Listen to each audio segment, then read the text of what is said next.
আজকে আমি যে বিষয়টা নিয়ে আলোচনা করতে চলেছি সেটা তোমাদেরই পাঠ্যপুস্তকের সপ্তম অধ্যায় বা সপ্তম চ্যাপ্টার পরমাণু নিউক্লিয়াস, এই চ্যাপ্টারটা নিয়ে আলোচনা করতে চলেছি।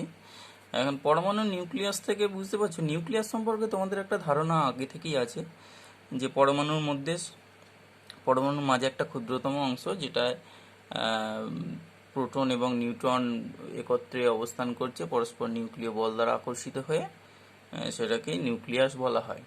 এখন আমরা নিউক্লিয়াসের সম্পর্কে ওই সমস্ত আলোচনাটা করব না, যে প্রোটন আছে কটা, নিউট্রন কটা, এইসব ব্যাপারগুলো আমরা আলোচনা করব না। আমরা নিউক্লিয়াস সম্পর্কে একটা বিশেষ বিষয়ে আলোচনা করব, নিউক্লিয়াস সম্পর্কিত একটা ঘটনা বা নিউক্লিয়াস সম্পর্কিত একটা বিষয়, সেই বিষয়টা নিয়ে আমরা আলোচনা করব এই পরমাণু নিউক্লিয়াস যে চ্যাপ্টারটা তার প্রথমেই। এবং সেই ঘটনাটাকে আমরা যেটা বলবো সেটা হচ্ছে তেজস্ক্রিয়তা। তেজস্ক্রিয়তা আমাদের আজকের যে আলোচনার বিষয় পরমাণু নিউক্লিয়াস সম্পর্কিত, সেটা হচ্ছে তেজস্ক্রিয়তা। এখন এই তেজস্ক্রিয়তা ব্যাপারটা কি, সেটা হচ্ছে প্রকৃতিতে কিছু ভারী মৌল আছে, যাদের যাদের ভর সংখ্যা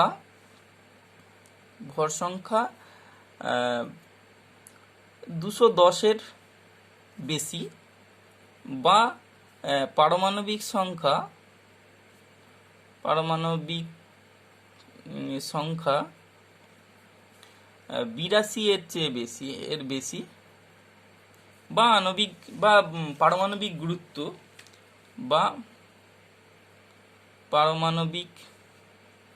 গুরুত্ব 206-এর বেশি।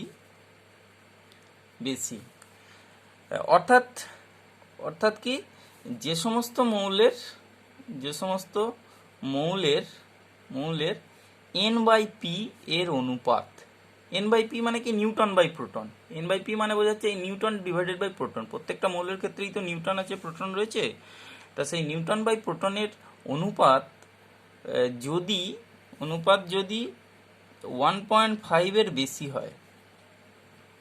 বেশি হয়, বুঝতেই পারছি এইগুলো হলেই, এই সম্পর্কগুলো হলেই নিউটন বাই প্রোটনের অনুপাতটা 1.5-এর বেশি হয়ে যাবে।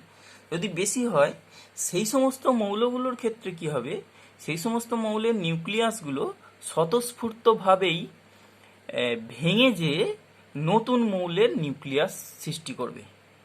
এবং এই যে ভাঙনটা, অর্থাৎ এই সমস্ত মৌলগুলোর নিউক্লিয়াসটা অস্থায়ী হয়। এই সমস্ত মৌলের নিউক্লিয়াস, অর্থাৎ যাদের ক্ষেত্রে এই কন্ডিশনটা প্রযোজ্য হবে, এই সমস্ত মৌলের নিউক্লিয়াস অস্থায়ী এবং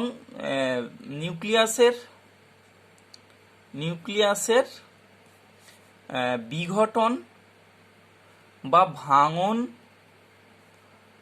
ঘটে নতুন ধর্ম বিশিষ্ট মৌলের নিউক্লিয়াস সৃষ্টি হয়। ঠিক আছে। এবং এই যে নিউক্লিয়াসটা যখন সৃষ্টি হচ্ছে, অর্থাৎ পরমাণুর নিউক্লিয়াসটা যখন ভাঙছে বা বিঘটন হচ্ছে, সেই সময় কিন্তু ওই নিউক্লিয়াস থেকে রশ্মি বিকিরণ হয়। ঠিক আছে। ভাঙনের সময় নিউক্লিয়াস থেকে রশ্মি বিকিরণ হয়। ঠিক আছে। তা এই রশ্মি বিকিরণ হওয়ার ফলে কি হয়, মৌলের নিউক্লিয়াসটা পূর্বের নিউক্লিয়াসে আর থাকে না, নতুন ধর্ম বিশিষ্ট নতুন নিউক্লিয়াস তৈরি করে, নতুন মৌল, সম্পূর্ণরূপে নতুন মৌলে পরিবর্তিত হয়ে যায়। এবং এই যে পরিবর্তনটা ঘটছে, এই পরিবর্তনটা ঘটানোর জন্য যে বাহ্যিক প্রভাব, যেমন চাপ, তাপ, তড়িৎ ক্ষেত্র, চৌম্বক ক্ষেত্র, তারপর হচ্ছে রাসায়নিক বিক্রিয়া, এগুলো এগুলো দ্বারা কোনোভাবেই ওই বিঘটনটাকে আটকানো যায় না বা বিঘটনটাকে প্রভাবিত করা যায় না। বিক্রিয়া ইত্যাদি দ্বারা দ্বারা বিঘটনকে কোনোভাবেই প্রভাবিত করা যায় না। ঠিক আছে, এটা একটা স্বতঃস্ফূর্ত ঘটনা এবং এই ঘটনাটা ঘটার ফলে মৌলের যে নিউক্লিয়াস, সেই নিউক্লিয়াস থেকে 3 ধরনের রশ্মি বেরোয় এবং সেই 3 ধরনের যে রশ্মি বেরোয় তাদের নাম 3 ধরনের রশ্মি নির্গত হয় এবং তাদের নাম কি? সেগুলি হলো এবং এই রশ্মিগুলোকে তেজস্ক্রিয় রশ্মি বা বেকারেল রশ্মি বলা হয় থাকে। বেকারেল রশ্মি বা তেজস্ক্রিয় রশ্মি বলা হয় এবং সেগুলি হলো আলফা রশ্মি এবং তার চিহ্ন হচ্ছে এইরকম আলফা, এইভাবে লেখা হয় আলফা রশ্মি 1 নম্বর। 2 নম্বর হচ্ছে বিটা রশ্মি এবং তাকে এরকম বিটা চিহ্ন দিয়ে বিটা রশ্মিও লেখা হয়, বিটা রশ্মি। এবং 3 নম্বর হচ্ছে গামা রশ্মি এবং তাকে গামা চিহ্ন দিয়ে গামা রশ্মি লেখা হয়। এই 3 ধরনের রশ্মি পরমাণুর নিউক্লিয়াস থেকে নির্গত হয় এবং নির্গত হওয়ার ফলেই নতুন ধর্ম বিশিষ্ট মৌলের সৃষ্টি হয়। এবং এই যে ঘটনাটা, অর্থাৎ যে ঘটনার দ্বারা পরমাণুর নিউক্লিয়াস ভেঙে যে নতুন ধর্ম বিশিষ্ট মৌলের নিউক্লিয়াস সৃষ্টি হচ্ছে, সেই ঘটনাটাকেই বলা হবে তেজস্ক্রিয়তা। তাহলে কি এইভাবে স্বতঃস্ফূর্তভাবে পরমাণুর নিউক্লিয়াস থেকে রশ্মি নির্গত হওয়ার ঘটনাকেই তেজস্ক্রিয়তা বলে। ঠিক আছে, এবং তেজস্ক্রিয়তা বলে। এবং আগেই বললাম যে রশ্মিগুলো বেরোয় তাদের তেজস্ক্রিয় রশ্মি বলে। যে রশ্মিগুলি, এই যে আলফা বিটা গামা, যে রশ্মিগুলি নির্গত হয় তাদের তেজস্ক্রিয় রশ্মি বা বেকারেল রশ্মি বলে। এবং যে পদার্থ থেকে, অর্থাৎ যে পদার্থটা ভেঙে অর্থাৎ যে পদার্থের নিউক্লিয়াসটা ভেঙে যে এই তেজস্ক্রিয় রশ্মি নির্গত হয়, সেই পদার্থটাকে বলা হবে তেজস্ক্রিয় পদার্থ। যে পদার্থের নিউক্লিয়াস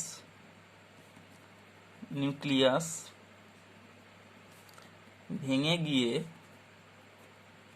নতুন পদার্থ উৎপন্ন হবে, নতুন নিউক্লিয়াস সৃষ্টি হবে,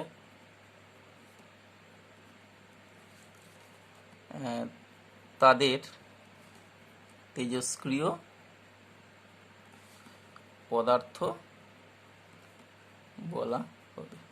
ঠিক আছে, এবং উদাহরণ হিসাবে আমরা তেজস্ক্রিয় পদার্থ, তেজস্ক্রিয় পদার্থ, এই স্বাভাবিক তেজস্ক্রিয় পদার্থ যেগুলো আছে, অর্থাৎ প্রকৃতিতেই আমরা যেগুলো পেয়ে থাকি বিভিন্ন যৌগের সঙ্গে যুক্ত অবস্থায়, স্বাভাবিক বিভিন্ন আকরিকের সঙ্গে যুক্ত অবস্থায় স্বাভাবিক তেজস্ক্রিয় পদার্থ, সেগুলো কয়েকটা নাম মনে রাখতে হবে।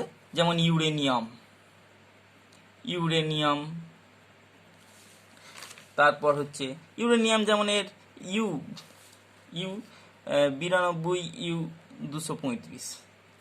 তারপর হচ্ছে থোরিয়াম TH 90 234। তারপর হচ্ছে রেডিয়াম, এরকম রয়েছে রেডিয়াম 80 226, এরকম আর কি রেডিয়াম। এগুলো সবই কিন্তু স্বাভাবিক তেজস্ক্রিয় পদার্থ। অর্থাৎ এদের প্রত্যেকটি n/p এর অনুপাতটা কিন্তু যদি প্রোটন বের করে নেওয়া যায় তাহলে n/p এর অনুপাতটা 1.5 এর বেশি হবে। এবং এই স্বাভাবিক তেজস্ক্রিয় পদার্থ ছাড়াও কিছু কৃত্রিম কিছু রয়েছে, কৃত্রিম তেজস্ক্রিয় পদার্থ রয়েছে, যেমন সোডিয়ামের আইসোটোপ 11Na24, এটা একটা কৃত্রিম তেজস্ক্রিয় পদার্থ। এছাড়া রয়েছে ফসফরাস, যেমন ফসফরাসের 15p30 বা 15p32 এরকম ফসফরাসের একটা আইসোটোপ, সেটাও কিন্তু কৃত্রিম তেজস্ক্রিয় পদার্থ, কৃত্রিমভাবে প্রস্তুত করা হয়েছে। তাহলে এইগুলো আমাদের তেজস্ক্রিয় পদার্থের উদাহরণ হিসাবে আমরা পড়লাম। এখন আমরা এখানে যেটা পড়ব সেটা হচ্ছে তেজস্ক্রিয় পদার্থের ক্ষেত্রে কি হয়, যে পদার্থটার ভাঙন হয়, অর্থাৎ যে পদার্থটি এর নিউক্লিয়াস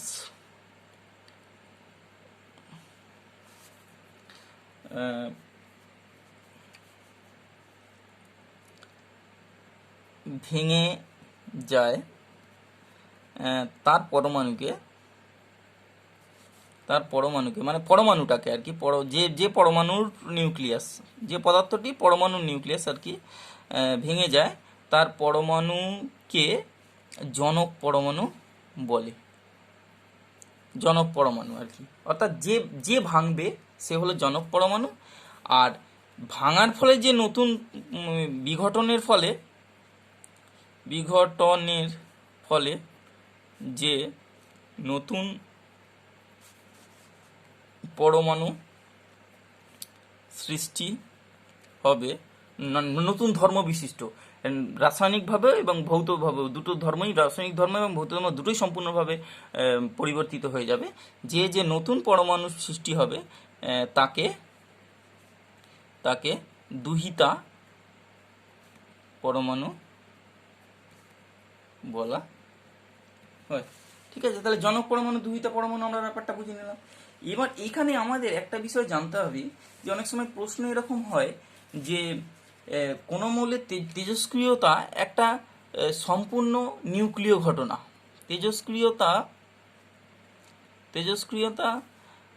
সম্পূর্ণ নিউক্লিয় ঘটনা, এটা একটু ব্যাখ্যা করতে বলে যে তেজস্ক্রিয়তা সম্পূর্ণ নিউক্লিয় ঘটনা বলা হয় কেন। দেখো, এখন তেজস্ক্রিয় একটা কোন পদার্থের যে রশ্মিটা নির্গত হয় সেটা সম্পূর্ণরূপে তার নিউক্লিয়াস থেকে। এখন কোনো পদার্থের রাসায়নিক ধর্ম নির্ভর করে তার সর্ববহিস্থ কক্ষপথের ইলেকট্রনের ওপর, ইলেকট্রন সংখ্যার উপর, বা ইলেকট্রন যে স্ট্রাকচার রয়েছে তার উপর নির্ভর করে কোনো পদার্থের রাসায়নিক ধর্মটা। এখন তেজস্ক্রিয় পদার্থ সেটা মৌল বা যৌগ রূপেই থাকুক, যেভাবেই থাকুক, তার কিন্তু তেজস্ক্রিয়তাটা একই রকম হয়। এখন এই তেজস্ক্রিয় পদার্থটা সেটা মৌল বা যৌগ যাই হোক, তার নিউক্লিয়াস থেকে যখন তেজস্ক্রিয় রশ্মি নির্গত হয়ে যাবে তখন কিন্তু সেই নিউক্লিয়াসটা সম্পূর্ণরূপে পরিবর্তিত হয়ে নতুন ধর্ম বিশিষ্ট পদার্থ উৎপন্ন করে ফেলবে। অর্থাৎ এই যে তেজস্ক্রিয় ঘটনাটা, এটা সম্পূর্ণরূপে নিউক্লিয়াসের সঙ্গে সম্পর্কিত। একটা নিউক্লিয়াস থেকে তেজস্ক্রিয় রশ্মির বিকিরিত হওয়ার ফলে নতুন ধর্ম বিশিষ্ট নিউক্লিয়াস তৈরি হচ্ছে। অর্থাৎ বাইরের যে ইলেকট্রন মহল রয়েছে বা নিউক্লিয়াসের বাইরের যে বিভিন্ন কক্ষপথে ইলেকট্রনগুলো ঘুরছে, সেই ইলেকট্রনের সঙ্গে এই তেজস্ক্রিয় বিকিরণের বা তেজস্ক্রিয়তার যে ঘটনাটা, সেটার কোনো সম্পর্ক নেই। সেই জন্যই আমরা বলবো তেজস্ক্রিয়তা একটি সম্পূর্ণ নিউক্লিয় ঘটনা, এর সঙ্গে নিউক্লিয়াস বহির্ভূত ইলেকট্রন মহলের কোনো সম্পর্ক নেই। এটা আমাদের ব্যাখ্যা করতে বললে এইভাবে আমাদেরকে ব্যাখ্যাটা করতে হবে। এখন এবার এই প্রসঙ্গে আমাদের জেনে রাখতে হবে যে তেজস্ক্রিয়তার একক কি।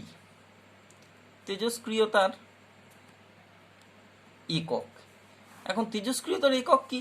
তেজস্ক্রিয়তার একক বলতে গেলে অ্যাকচুয়ালি আমরা সাধারণত তেজস্ক্রিয় সক্রিয়তার একক বলা হয়। সক্রিয়তা অর্থাৎ 1 সেকেন্ডে কতগুলো পরমাণু নিউক্লিয়াস ভাঙছে সেটাকেই ওর সক্রিয়তা বলা হয়।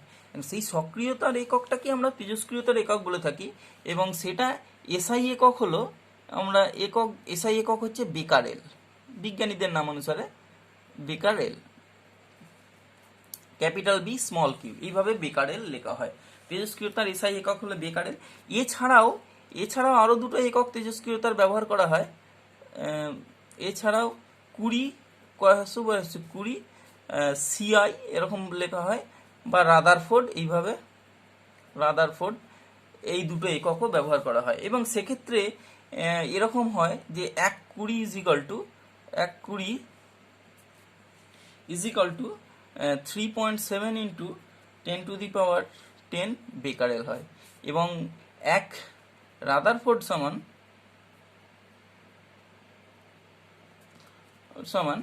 10⁶ বেকারেল। এগুলো একটু সম্পর্ক এদের মধ্যে রয়েছে, একটু জেনে নিলে ভালোই। তা এইটা আমাদের শর্ট প্রশ্ন হিসাবে পড়তে পারে যে তেজস্ক্রিয়তার এসআই একক লেখো, তখন আমাদেরকে এটা মনে রাখতে হবে।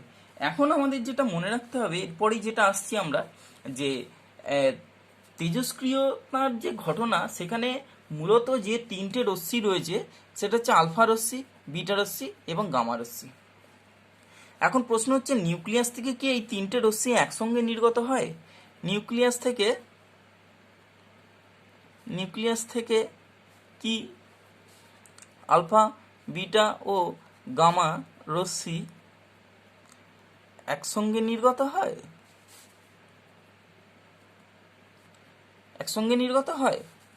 উত্তর হচ্ছে না, একসঙ্গে নির্গত হয় না,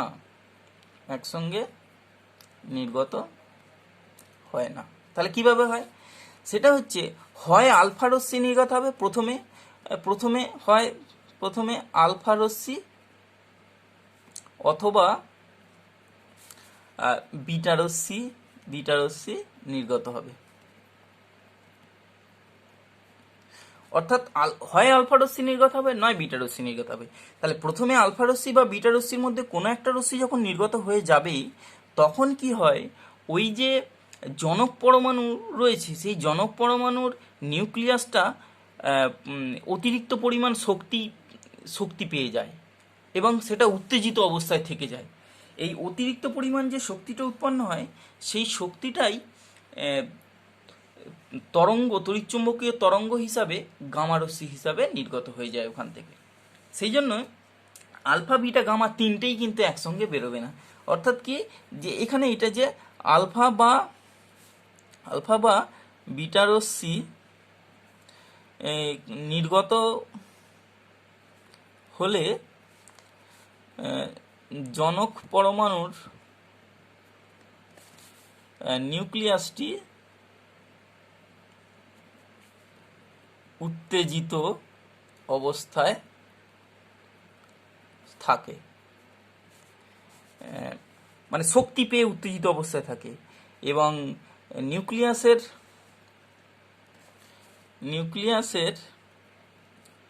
অতিরিক্ত শক্তি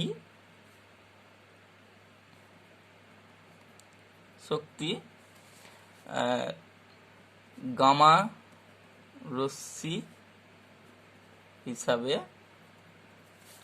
নির্গত হয়। ঠিক আছে, তাহলে এইটা আমরা পেয়ে গেলাম যে আলফা, বিটা, গামা রশ্মি কিন্তু নিউক্লিয়াস থেকে একসঙ্গে নির্গত হয় না। আলফা নির্গত হলে তারপরে গামা বেরোবে, বা বিটা নির্গত হলে তারপরে গামা বেরোবে। ঠিক আছে, তাহলে এই ব্যাপারটা আমাদেরকে একটু জেনে নিতে হবে। এখন আমরা দেখে নেব যে এই যে আলফা, বিটা ও গামা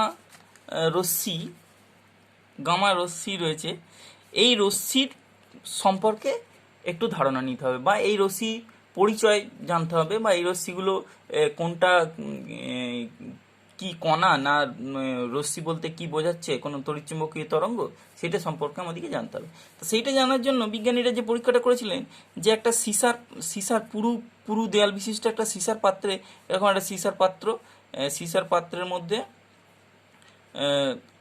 তেজস্ক্রিয় পদার্থের একটা টুকরো রাখা হয়েছিল, দিয়ে একটা ছোট্ট ছিদ্র করে দেওয়া হয়েছিল।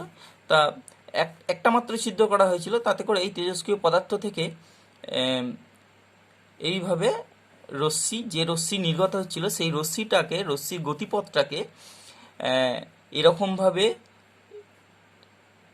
এরকমভাবে তড়িৎ ক্ষেত্রের মধ্য দিয়ে পাঠানো হয়েছিল,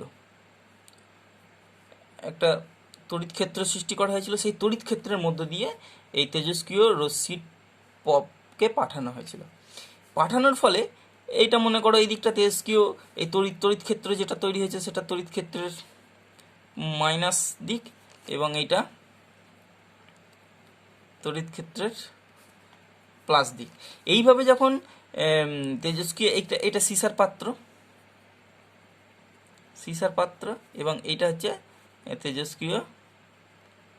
তেজস্ক্রিয় পদার্থ, এবং এইটা তেজস্ক্রিয় রশ্মি নির্গত হচ্ছে। এবং এইভাবে যখন তড়িৎ ক্ষেত্রের মধ্য দিয়ে তেজস্ক্রিয় রশ্মিটাকে পাঠানো হয়েছিল এবং পর্দায় ফেলা হয়েছিল, দেখা গিয়েছিল এই তেজস্ক্রিয় রশ্মির মধ্যে একটা অংশ এইভাবে এই নেগেটিভ ক্ষেত্রের দিকে, তড়িৎ ক্ষেত্রের নেগেটিভ দিকের দিকে বা ঋণাত্মক দিকে চলে গিয়েছিল, একটা অংশ তড়িৎ ক্ষেত্রের ধনাত্মক দিকে চলে এসেছিল, এই যে ধনাত্মক দিকের দিকে, এবং একটা অংশ কোনো দিকেই কোনোভাবে বিক্ষিপ্ত না হয়ে সোজা যে এইভাবে পর্দায় আঘাত করেছিল। এবং এই পরীক্ষা থেকে সিদ্ধান্ত হয়েছিল যে যে সমস্ত কণাগুলো তড়িৎ ক্ষেত্রের ঋণাত্মক দিকে গিয়েছিল তাদেরকে বলা হয়েছিল আলফা কণা, যেগুলো সোজা চলে গিয়েছিল তাদেরকে বলা হয়েছিল বিটা রশ্মি। অ্যাকচুয়ালি আলফা কণা না, এটা আলফা রশ্মি, এবং যেটা পজিটিভের দিকে গিয়েছিল সেটাকে বলা হয়েছিল বিটা রশ্মি। ঠিক আছে, তাহলে এখান থেকে তিনটে রশ্মি প্রকৃতি সম্পর্কে একটু ধারণা পাওয়া যায়। তাহলে কি পেলাম? আলফা রশ্মি হচ্ছে, তাহলে যেহেতু ঋণাত্মকের দিকে বেঁকে গেছে তাহলে নিশ্চয়ই এটা ধনাত্মক তড়িৎগ্রস্ত কণা, এবং জানা গিয়েছিল পরে যে এটা কণা। আলফা রশ্মি হচ্ছে ধনাত্মক তড়িৎগ্রস্ত কণার স্রোত, এবং এটা প্রকৃতপক্ষে যে হিলিয়াম 2He4 হিলিয়াম পরমাণুর নিউক্লিয়াস, আসলে হিলিয়াম পরমাণুর নিউক্লিয়াস আলফা রশ্মি। এবং বিটা রশ্মি কি? বিটা রশ্মি হলো, যেহেতু এ ধনাত্মক দিকে বেঁকে গিয়েছিল, সেটা তাহলে বুঝতে পারছে যে এটা ঋণাত্মক তড়িৎগ্রস্ত, এবং ঋণাত্মক তড়িৎগ্রস্ত কণার স্রোত, এবং এটা আসলে প্রকৃতপক্ষে উচ্চ শক্তি সম্পন্ন ইলেকট্রনের স্রোত। এটাই হয়ে গেল আমাদের বিটা রশ্মির পরিচয়। এবং গামা রশ্মি কি? এটা কোনো দিকেই বিক্ষিপ্ত হয় না, তড়িৎ ক্ষেত্র দ্বারা বিক্ষিপ্ত হয় না, চুম্বক ক্ষেত্র দ্বারাও বিক্ষিপ্ত হবে না। এটা গামা রশ্মিটা হলো যে তড়িৎ চুম্বকীয় তরঙ্গ।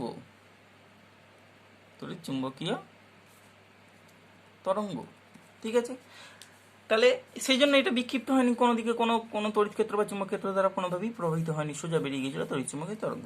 এখন আমাদের এই যে তিনটে রশ্মি রয়েছে, এই তিনটে রশ্মির তুলনামূলক একটু আলোচনা আমাদেরকে করে নিতে হয়। বিশেষ ক্ষেত্রগুলো সেটা আমি একটু এখানে আলোচনা করে নিচ্ছি। যে এখানে ধরা যাক এটা আলফা রশ্মি লিখলাম, এটা বিটা রশ্মি, এটা গামা রশ্মি। তা এদের তুলনামূলক যে আলোচনাগুলো সেগুলো হচ্ছে প্রথমেই প্রকৃতি। এদের প্রকৃতি কি রকম? প্রকৃতিটা এইমাত্র বললাম যে এটা হচ্ছে ঋণাত্মক তড়িৎগ্রস্ত হিলিয়ামের নিউক্লিয়াস, হিলিয়াম পরমাণুর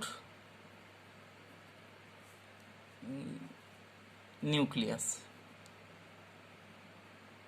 এবং সেটা 2He4 এইভাবে লেখা হয়, বা He++ এইভাবে লেখা হয়। আচ্ছা, বিটা এইভাবে একটু যদি ভাগ করে নিয়ে আরো সুবিধা হবে বুঝতে আমাদের। এটা বিটা হলো ঋণাত্মক তড়িৎগ্রস্ত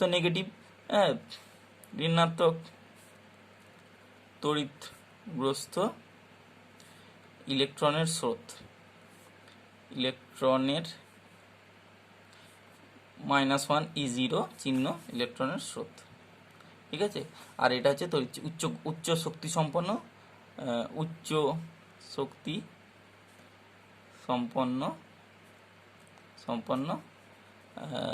তড়িৎচুম্বকীয় তরঙ্গ।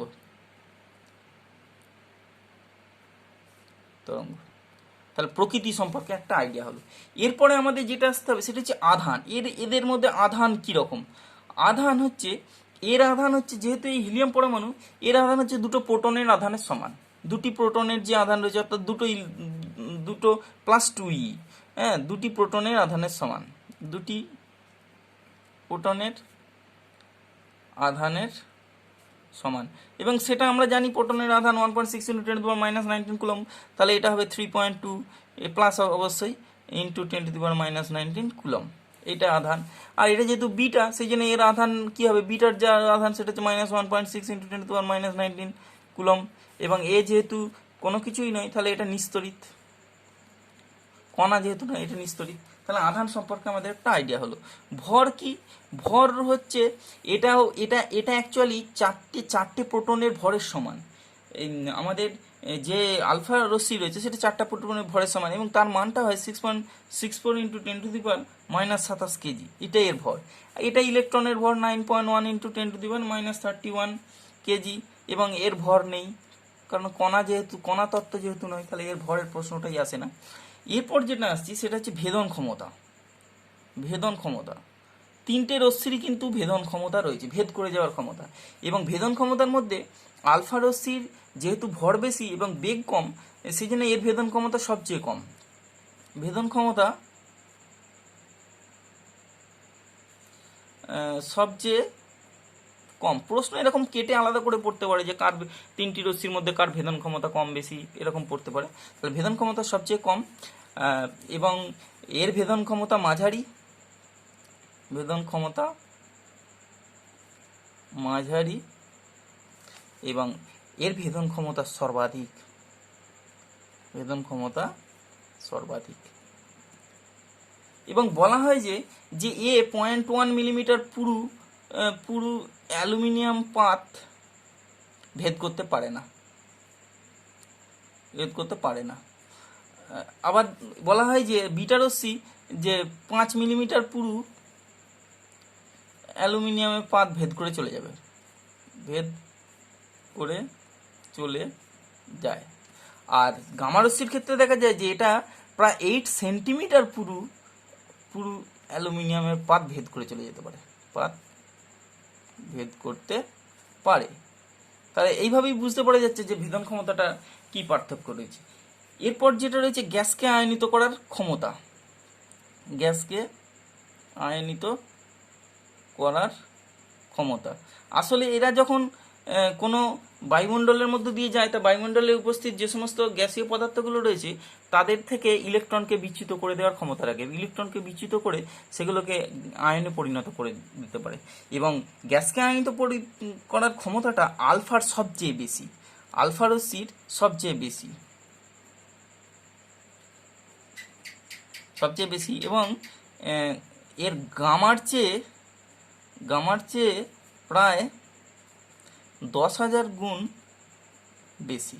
এত বেশি গামা রশ্মির ভেদন ক্ষমতা খুবই, গ্যাসকে আয়নিত করার ক্ষমতা খুবই কম, তা প্রায় 10,000 গুণ তার চেয়ে বেশি আলফা। এবং এর বিটার ক্ষেত্রে, বিটার মাঝারি ভেদন ক্ষমতা, এটা মাঝে রয়েছে, মাঝারি, এবং এটার গামা এর তুলনায় 100 গুণ, গামার চেয়ে 100 গুণ। এবং এর ভেদন ক্ষমতা, আয়নায়ন ক্ষমতা সামান্য আয়নায়ন ক্ষমতা, গ্যাসকে আয়নিত করার ক্ষমতা খুবই কম, তার তুলনায় বিটার বেশি, এবং বিটার তুলনায় সবচেয়ে বেশি হচ্ছে আলফা রশ্মি। তাহলে এইগুলো গেল আমাদের আলফা, বিটা এবং গামা রশ্মির মধ্যে যে তুলনামূলক একটা আলোচনা, প্রকৃতি, আধান, ভর, ভেদন ক্ষমতা এবং গ্যাসকে আয়নিত করার ক্ষমতা, সেই সম্পর্কে আলোচনা করা হলো। এখান থেকে ছোট প্রশ্ন আলাদা করে পড়তে পারে, বা বলে দিল যে আলফা, বিটা, গামা রশ্মির মধ্যে ভেদন ক্ষমতার ক্রমানুসারে সাজাও, তাহলে বুঝতেই পারছি এটা ভেদন ক্ষমতা সবচেয়ে বেশি, তারপরে এটা, তার মানে gamma is greater than beta is greater than alpha, এইভাবে লিখতে হবে আর কি। মানে এইরকম যখন লিখতে হবে, এরকম গামা, বিটা, আলফা, এটা ভেদন ক্ষমতা, এইভাবে যখন সাজাতে বলবে বলতে হবে, বা কার বেশি কার কম বললে এইভাবে লিখতে হবে। ঠিক আছে, তাহলে আমরা আজকে এই পর্যন্তই রাখলাম।